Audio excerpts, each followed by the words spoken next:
hello. My smile is back. I'm out the other side for now anyway, because I like the fried egg grief model, that if your grief is the yolk and everything, your whole story is the yolk, and our grief journey is the white of the egg around, and it can come in and out. And when we go back to grief, each time it's just as big and it's just as whole and it's just as there, but we learn to grow around it, and that's certainly what I'm doing. But this is proof that it helps. It helps to talk, to get it all out, to talk to others, to talk to yourself, to talk in the mirror, in your camera, on your voice recorder, write it all down, whatever. It just helps to get it out of your head and come to your own solutions. The other day, at the height of my grief, this little note from Andy blew off of the fridge onto the floor. So I'm like, I don't really want it there now. And I was chatting to one of my friends, Teresa, and she said about perhaps putting it in, we could laminate it or put it in a photo frame. And I found this old photo frame that this is going to sit nicely in there. And I've started putting the feathers around. So I'm going to dress it all with feathers. And yeah, that'll be a nice little thing, won't it?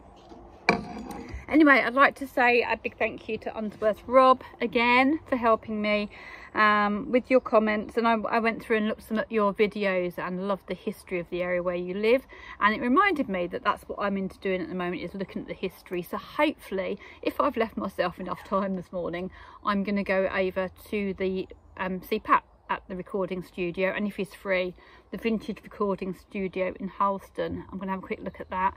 I have to be to the side of Norwich Fair too, because I'm going to have a lovely massage, much needed, and a little pedicure before I put my bike boots on. But that would be getting me ready as well for my trip to Malaysia in less than 2 weeks now. 2 weeks today I'll be in Malaysia. Yay! And I'm planning my trip ahead. I am planning for Australia, which obviously I can't book yet because I haven't got my bank card.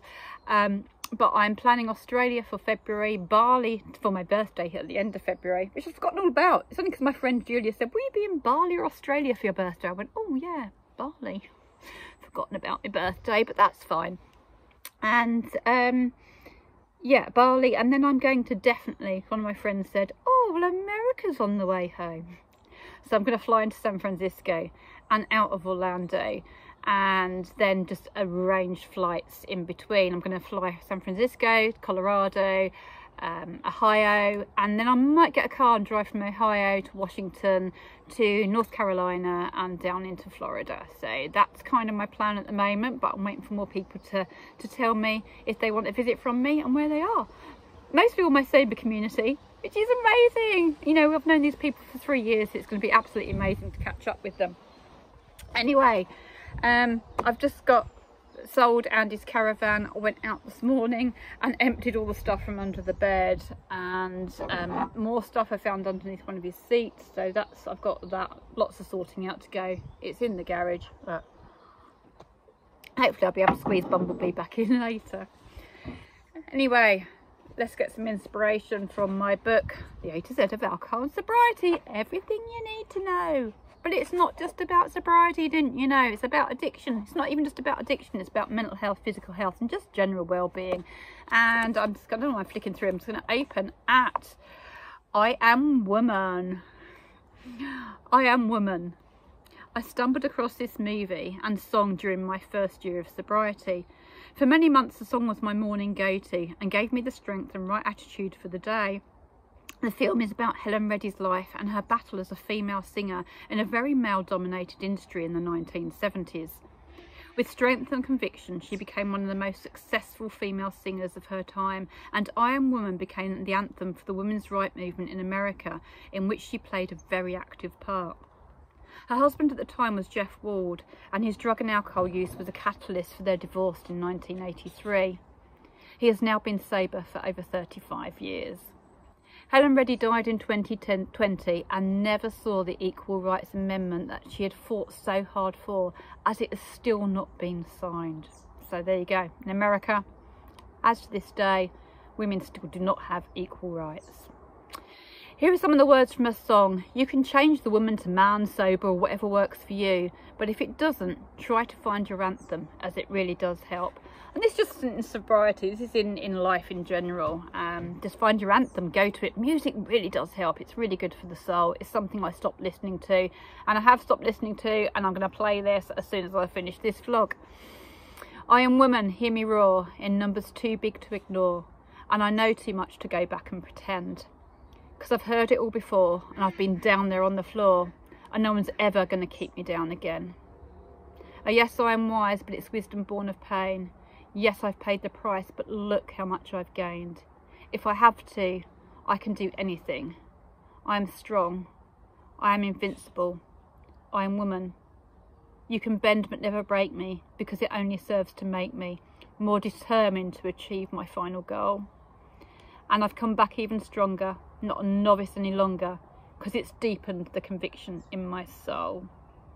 And that's really poignant for now, because I've just been through, or I'm going through this period of grief, and it's up and it's down. But it does, each time I go through this, I do come back even stronger. Because one thing Andy would not want, you know, he would not want me down there on the floor, and he wouldn't want his death keeping me down there. He would want me to keep on. And that's what I have to carry forward, is his wishes and what he would want. And that's what he would want. He would want me to live.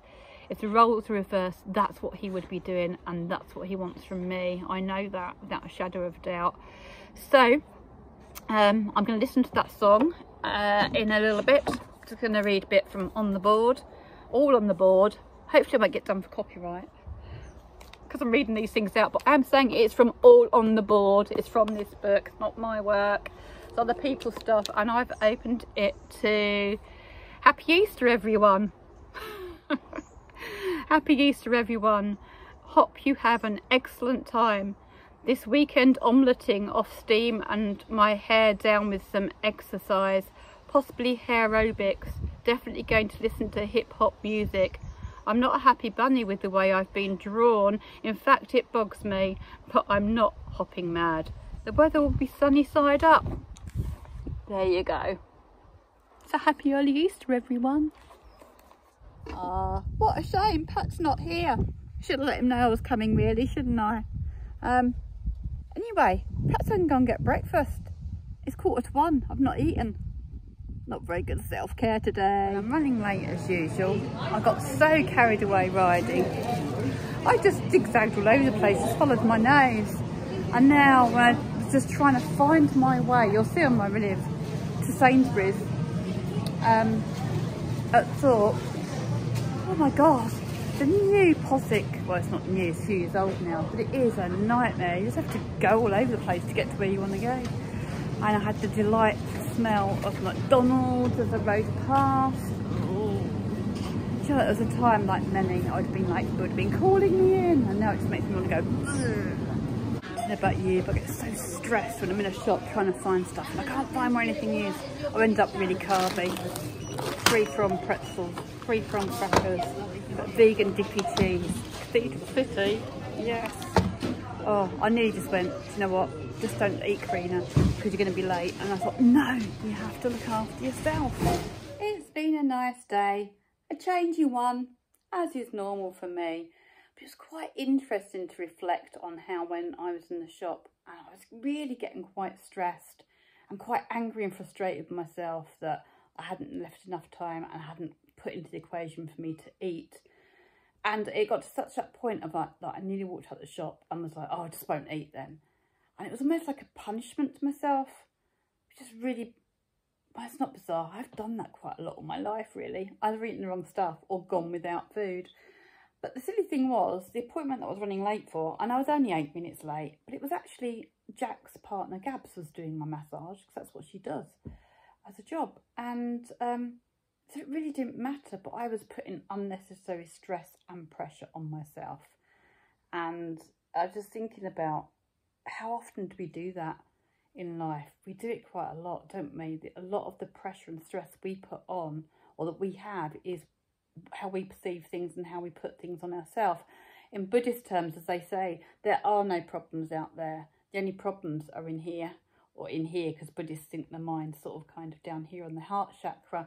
But that is the fact. There is, you know, the problem, what makes something a problem is how we perceive it and interpret it. Anyway, I had a lovely massage, which was good. And then I forgot that it gets dark early now. So I ended up staying. We had a Chinese and we're sitting watching The Hangover. And, you know, I'm just sitting watching it thinking, I said to them, it's over 3 years since I had one of them, or felt like that. And there certainly is no more FOMO here. No more fear of missing out. It's definitely JOMO, the joys of missing out. Anyway, just a one-way we live, because I'll be going back home again tomorrow. Bye-bye for now.